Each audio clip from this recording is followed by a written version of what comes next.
Hello, everybody out there, and welcome to another episode of the Talk That Talk Show with me, Barry Holmes. I'm so excited to be here with you guys on another installment here of the Talk That Talk Show on a Friday night at our customary time here. But like I said, I'm just so excited once again to fulfill a nice week of just activities and just finding out further about myself and just trying to get further with certain experiences. And I think that throughout the entire week we're constantly tested, and there's a lot of obstacles at times that may be in our path, but they may not always be the same obstacle. I think that at times a lot of different things are thrown at us, but how we react to those things. And they always say pressure makes diamonds. So those different things that come in our way, you just got to be ready to stay even keeled and handle them in the best way possible. And one of the things that you guys have been hearing me talk about for the last couple of weeks leading up to last weekend, I've been telling you guys a lot about how I was taking the next step with Vending here at CapCon, which wound up being a Metropolitan Pavilion in New York City. And like I said, I was a little bit nervous leading up to it. I talked to you guys about it, and just how difficult it can be to invest in yourself and to take that next leap. And me and Kenny were just so excited to be there. Big shout out to Doc for helping us out, and really being there to support in whatever way that we needed her. But it was definitely an experience that was interesting because a lot of times when we're in Jersey, we're dealing with a lot of our own people, and we know these people, and you already have that established rapport. But it was almost like on Saturday we were going into someone else's territory to try and make a name for ourselves. And it was a little interesting for sure. We had an issue at one time where when we first had came in, they were trying to tell us that we couldn't put our banners up, and they were trying to put us in a certain position or corner that we weren't exactly feeling, and it wasn't in, I guess you could say, the heart of where the expo was. But we could have easily gotten upset about that and let that hinder us and stop us from doing the things that we needed to do. But we just tried to come at things very positively. And what we've kind of done was just pretty much take the best of a good situation and make the best of it.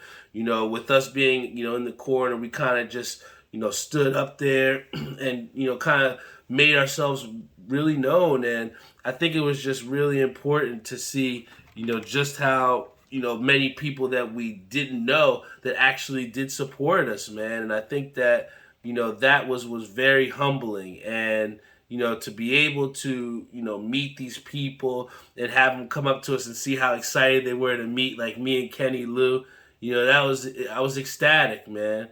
And meeting people like Brandon, who had been copping hats for me from some time now. Meeting people like what was seeing Sylvia. She was like a big Mets collector and somebody who I hadn't seen in person, but she was one of the first people to cop my shirts, both the white and the black versions.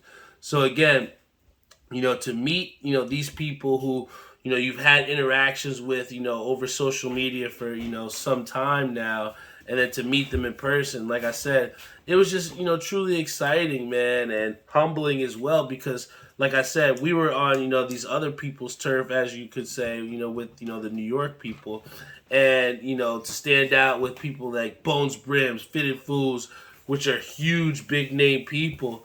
And we were still able to make a name for ourselves. I was telling Doc that, and to have all the different pictures, and then for us to complete our Bison raffle at the end, where we sold some raffle tickets for some people, and there was a good bit of people that wound up getting raffle tickets. And how often do you get a chance to get a Bison? You've seen on some of my episodes before where I've showed off the hat.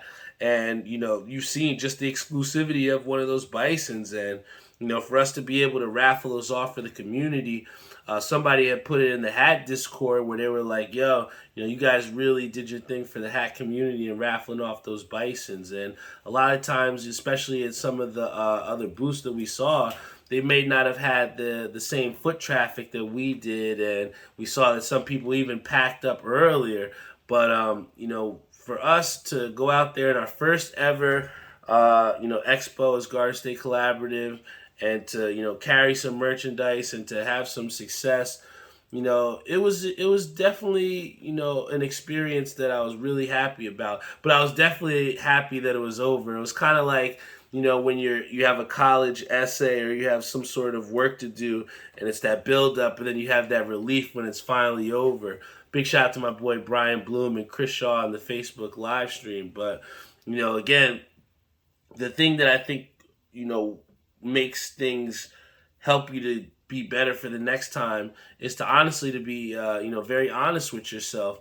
And when we looked down at it and when we broke down the numbers, did we make as much as we thought we were going to? No. We wound up just coming up a little bit short of our goal.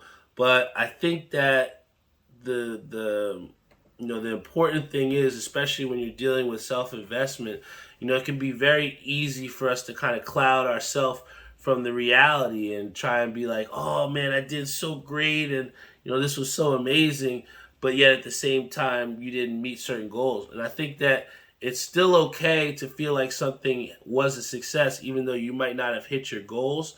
But I think that with us not reaching goals, it kind of shapes us to go into the right direction and to achieve those, when the next opportunity comes around.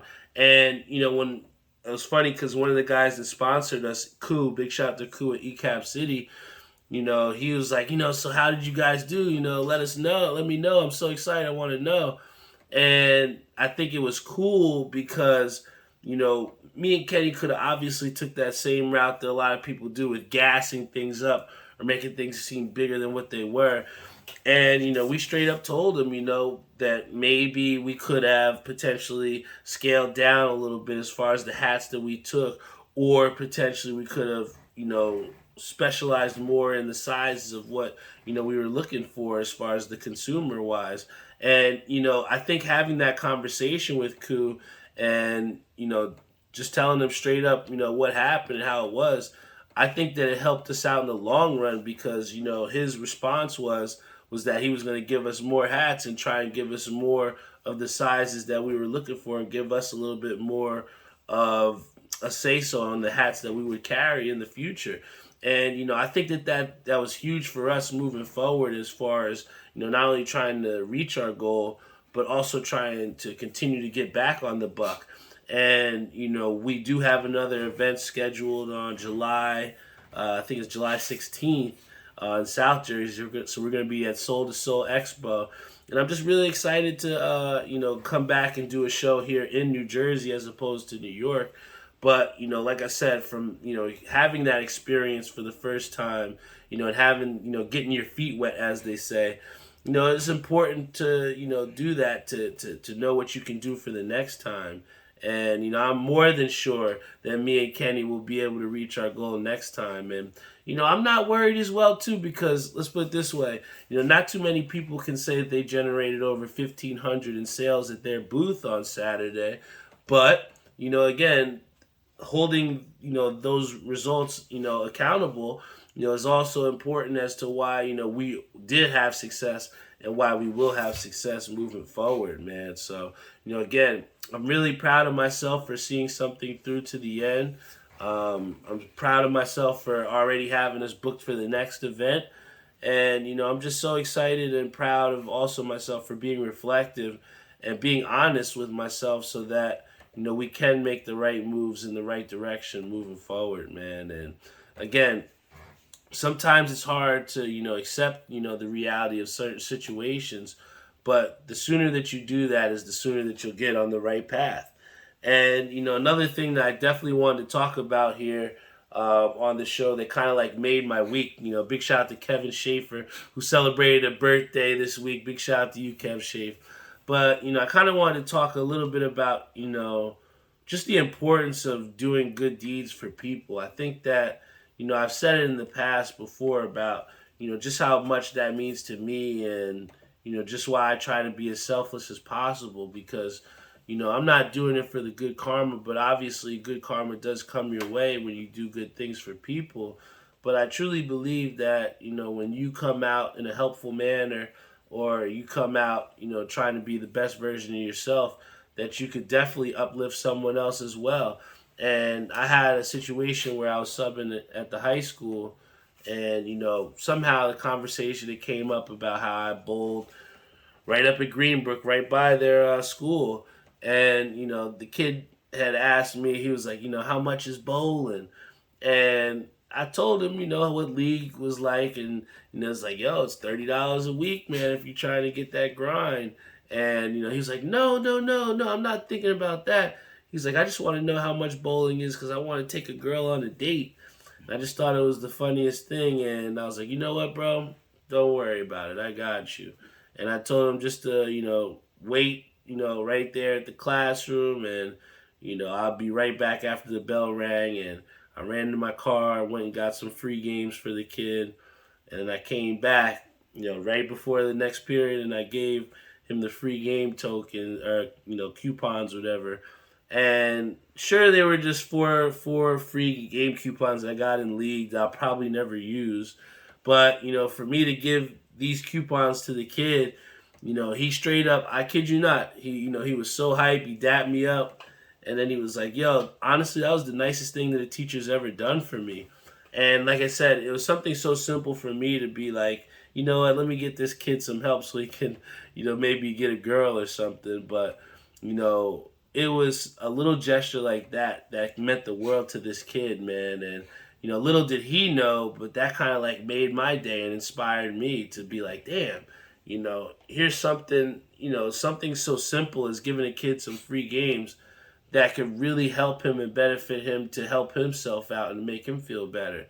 So, again, you never know what effect that you'll have on someone, or the effect that you'll have on a good deed that you've had, until you do it, man. And I can tell you that, especially from seeing that kid, and, hearing the girls in the class say, "Ooh, you want to take someone on a date?" It seemed like something that wasn't in his norm, and then for him to feel vulnerable enough to, ask me about that, I think that, especially in today when dealing with certain kids, a lot of times people don't want to, talk to the adult figure, or they don't want to share things with, people that are older with them, just from how culture is at the time. But, to be somewhat of a mentor to these kids, and, to fulfill, my, self prophecy, or whatever you may call it. I just feel that I've been brought into this world to help people, and to do the right thing, and through my actions hopefully inspire other people to do the right thing as well too. And it's one of those things where when you do have that effect on people, it really makes your heart feel warm, man. And it was something that really made my week. And like I said, just something so little like that I definitely wanted to share with you guys, and show you just the importance of what it means to just do good deeds and be a good human being. I think at times in the rat chase, or the rat race, as they say, it gets lost because we're so busy trying to grind for ourselves. But to be selfless, I think it's also important in our world as well too. But one thing that I do want to talk about as well too was just how excited I am again tomorrow. I didn't want to make the episodes as long today because I want to try and get in the bed and get some rest, because we got the state tournament again tomorrow. Last time that I had the state tournament, I told you guys I was a little nervous, but I know it was difficult because, again, I saw my brother, struggle a little bit throwing the ball in the gutter. I saw, Hall of Famers struggling, but I think that it's that frustration again, or that ability to not succeed, which brings us back to certain games and brings us to why we do want to play these games. And I'm so excited to get out there and get another crack at it. Brian Bloom says, "I'll be there too, homie. See you then." Yo, I'm excited, Brian. I'll see you tomorrow morning, man. But again, I talked earlier in the show about the feeling of not exactly meeting your goals, and tomorrow morning is a setup as far as what happens when you don't reach your goals, man. I've wanted to get back the fuck out there and show that I know what I'm doing and I know how to bowl and how I can fight through these atrocious conditions, and it's one thing to experience defeat or whatever you want to call it and then just quit and not go back on the horn. But it was just within myself that I was like, I want to come out there and put a good performance. And talking to Ernie Lucas, he said that the state shot was harder than the national shot, which I thought was pretty crazy, But again, to have that challenge and to try and get back on the horn, it's something that I thought that was very important, and I'm super excited for the opportunity for it. But I'm also very nervous too. I don't want to go out there and throw a dud again, where you got your sister coming up to come bowl with you, and we have a good family team that we're going to be putting together, and everybody wants to be able to hold their own weight to put forth a great effort at the state tournament. So I just want to make sure that I'm 100% in good spirits. I got well rested, and I'll be ready to go because at least with tournament bowling, a lot of times it's a grind, man, and if you're not mentally prepared, it can get frustrating very quickly. So, I'm just excited to be able to go through this with my family members in the second go around. I'm excited to go back out there and hopefully have some better results and to see people like my boy Brian Bloom. I think last year I didn't get a chance to bowl in the state tournament because I was on a trip to Atlantic City.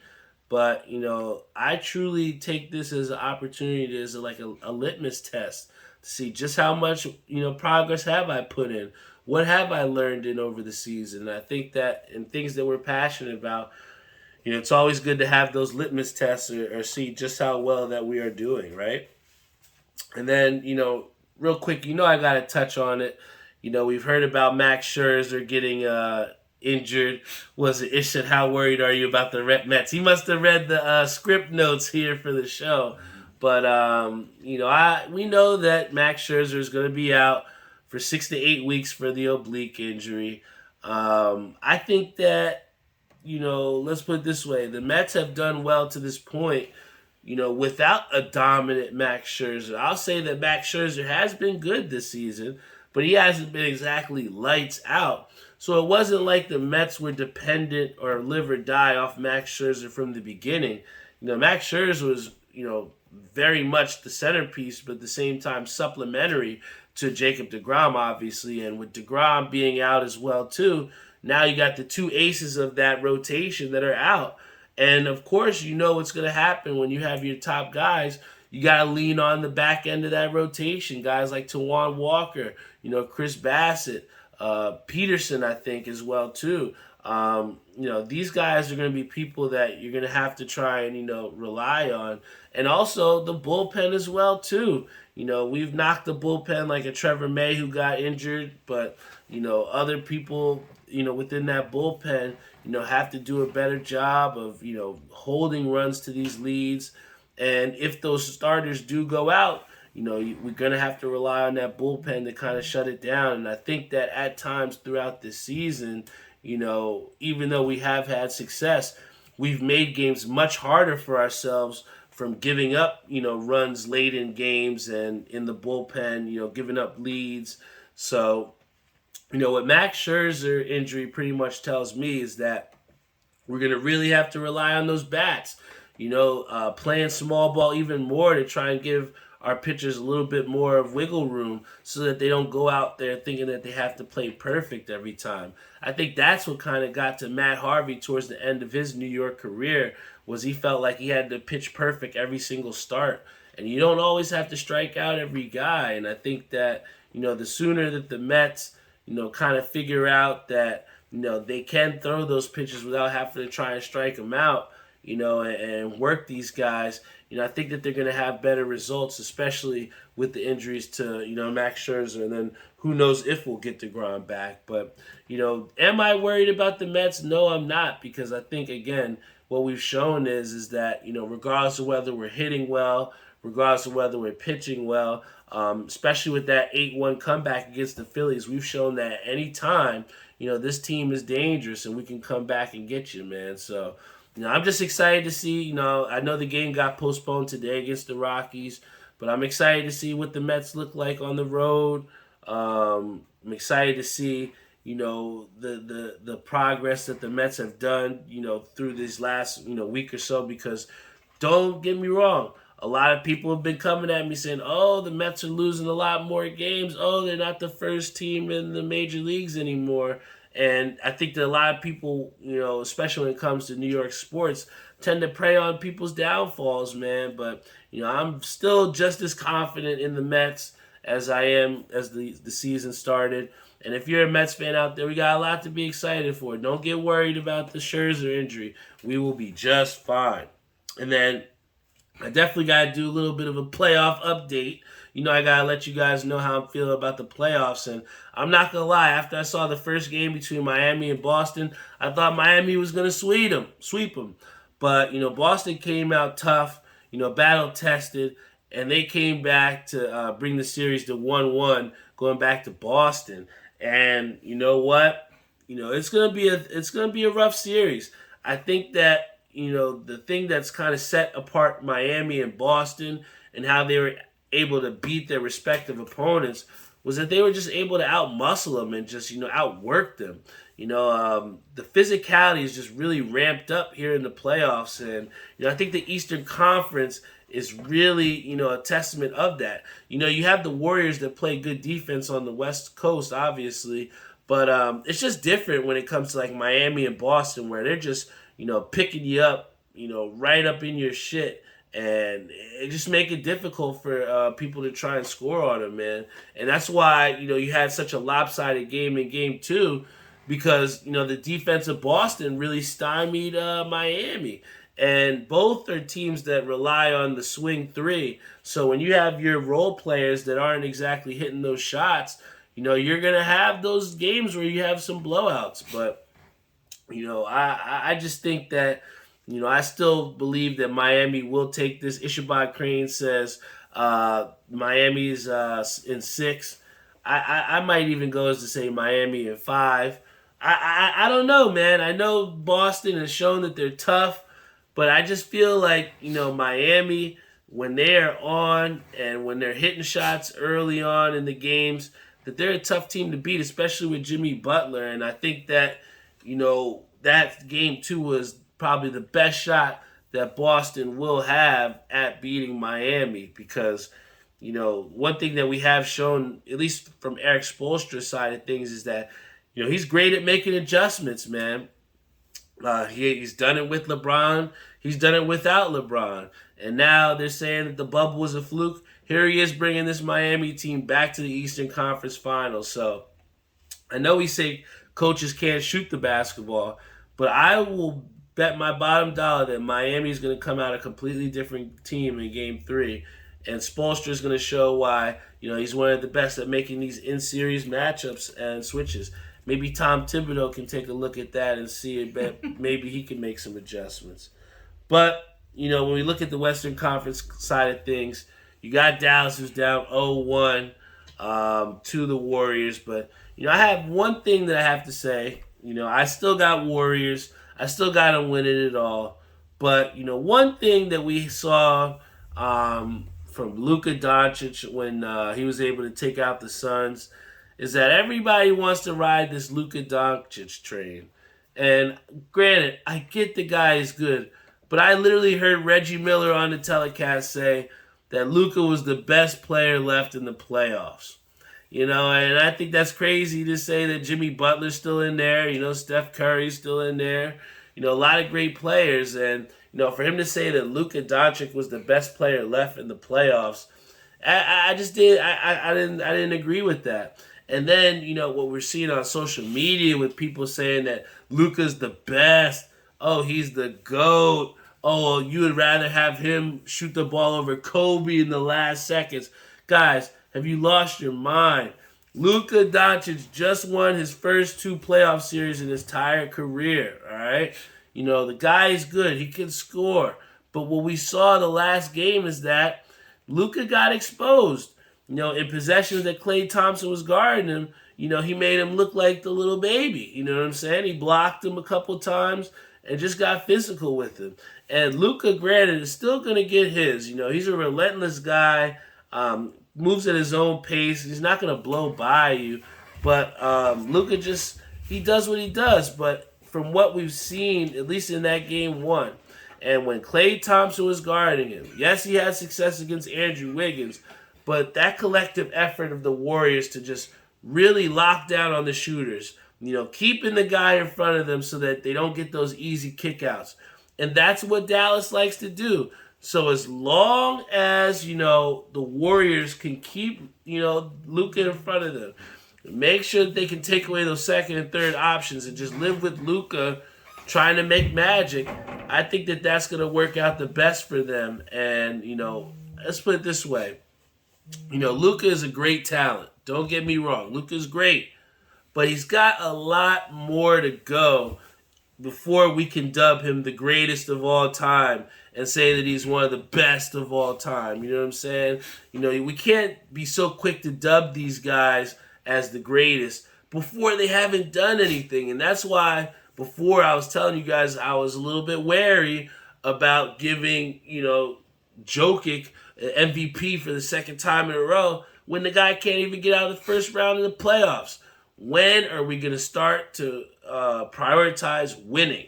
When does winning matter as far as giving these guys these prizes or these, accolades? Luka's great, but he's got to prove himself first. And I'm telling you right now, Steph Curry, from what he showed why he's still one of the best players in the NBA from what I saw. He is absolutely amazing to watch, and anytime he's playing, I'm going to be watching. I know the game's going to be coming on pretty soon, so I definitely want to kind of wrap this up so I can watch it out, man. But before I head off the air, I definitely want to show you guys a couple pickups that I got. Some of the kids, they've been saying I got the drip, so got to show you guys some pickups that I had picked up, especially with the hats. This one was actually one of the first that was close to selling out at our booth. We only had one of them left. I brought mine out so that I could wear it at the show, and then I wound up selling the hat out of my duffel. But this one is a beautiful Mets, teal two-tone. I think I previewed this before on the show. But, this one, I had to get it for a second time because I sold mine. So that should tell you just how impressive this hat was. To have the 2013 All-Star Game patch, navy brim here with the teal bottom. Again, a flat Batterman. This one was super pristine. And I just had to show it some love again because, it sold out pretty quickly. And, it's one of my favorites so far. And to stay on the same cream two-tone version, this right here, this hat, in my opinion, was the best hat from the MyFitness drop last week. But here we have the St. Catherine Stompers. And this hat is Star Wars inspired. But this one right here, guys, is one that I'm telling you, when we look back on it, it's one of the best minor league hats that's been made so far. We got the grape on the side as the side patch because the Stompers are supposed to be, stomping grapes. But they made the foot here orange, and I think that's supposed to be where it's Star Wars inspired. But, this one is fire, guys. We got the cream two-tone again, a little bit of an orange undervisor action. But, I'm telling you, the two-tone has made its statement here in the hat game, and, I've definitely been happy to pick up mine as well, too. But what people do know is like when I like something, I do like to pick up a couple of them, and, I always used to pride myself as being, strictly Nike, but, once I put my feet in a pair of Yeezy Slides, a lot of things changed for me, and I've really become happy with the Yeezy brand and expanded myself as far as, rocking Adidas shoes, but, a lot of times people can say that these shoes are very expensive if you do not get them for retail. So, luckily for myself, I've been lucky enough to be able to score a couple pairs at retail. But, the best advice that I can give to you guys is just inform yourself on all the different raffles that you can enter in. I mainly go through the Adidas Confirmed app, but there's plenty of other different options for you out there. I know Walk-In Closet / MyFitteds, they do a bunch of raffles. Foot Locker as well, too. But, just expand yourself as far as, where you can get into these raffles and see if you can, score some shit for retail. But I try to have as many people that I can, put in for the Adidas Confirmed app. I look around for different raffles that I can get. And luckily enough, I was able to score myself some of these Yeezy Slides for retail. So I'm going to show you guys. We got the Onyx pair here, the all black Yeezy Slide. Yo, this one is in easily daily rotation. A lot of people don't like the design with it seem like a little waffle at the bottom. But yo, I'm telling you, when you put your feet in these shoes, guys, this is some super mega comfortable slides, man. And then, at first, I thought I was only gonna be hype about the Onyx Slides. I was like, yo, I really want these black ones. But then when these came in and I actually put them on my feet, I was like, yo, I don't know, I might really like these even better. And then I saw, Doc wearing, I'm like, oh yeah, these are the ones. But these Pures, okay, these are the light brown versions of the Yeezy Slides. They're called the Pures. But these are fire, yo. This colorway, is definitely different, especially from, I think the bone or the dark soot that we've seen before. But the light brown colorway on these Yeezy Slides have made them potentially my favorite ones, man. So, again, if you're trying to hit for retail and you're trying to hit, make sure you try and get as many entries to as many raffles as you can. Otherwise, you're going to be, stuck paying resale, man. But, in closing, I appreciate you all for coming out here and checking us out here at the Talk That Talk show every single Friday night. There's a lot of great things to be happy about. I continue to be happy as soon as I come here on the show with you all. And, I'm just always happy to just share my experiences, my feelings, my thoughts, and just keep it real with you all. Just the fact that you all, like Mark, Rick, Brian, Cody, just the fact that you all like to come check me out on Facebook or Instagram, it makes me, feel like I'm doing the right thing and I'm validated in the passions that I'm pursuing. So, once again, I appreciate you all for coming out here and checking me out on another episode of the Talk That Talk show. I'm going to continue to, stay reflective. I'm going to continue to put my best foot forward, practice the things that I preach, and, just continue to work and be the consistent person that you all expect me to be. Like Rick says, consistency. Yo, I was about to put the consistency T on today, but then I was feeling like pulling the guns out a little bit. So, again, the consistency of, being out here and, doing a show each week, regardless of how you're feeling, that's important to me. And, again, to be able to try and get back on the horn, to achieve, goals that we may not have reached, that only comes through consistency as well, too. And, it's something that I've, pride myself on every single day. And, if you don't have confidence in yourself, then it's going to be extremely hard to go out there and stay consistent, So, something as simple as Brian Bloom said, hey, throw the ball with confidence. I think that can extend to all of us out there. When we get outside the crib, when we go to do a task, just make sure you're doing it with confidence, man, and the best results will always come, man. Like I said, I've been through so many things, and, we've all, been through so many things. That's part of the things that makes us human beings. But as many times as you get knocked down, you still have to have the fight, the desire, and the resiliency to get back up. So, once again, guys, thank you for, coming here and sharing some time with me here on the Talk That Talk show. And I'm going to continue to be resilient and consistent, man, because, without those two virtues, how can we get to those goals that we're trying to achieve? So thank you again so much, guys. I love you all. Thank you for tuning in. Big shout out to Reese on our Instagram live stream. And with everything that you do, just put 110% in, and you'll be surprised at what results come out. So thank you guys for listening. I love you all, and I'll see you all next week.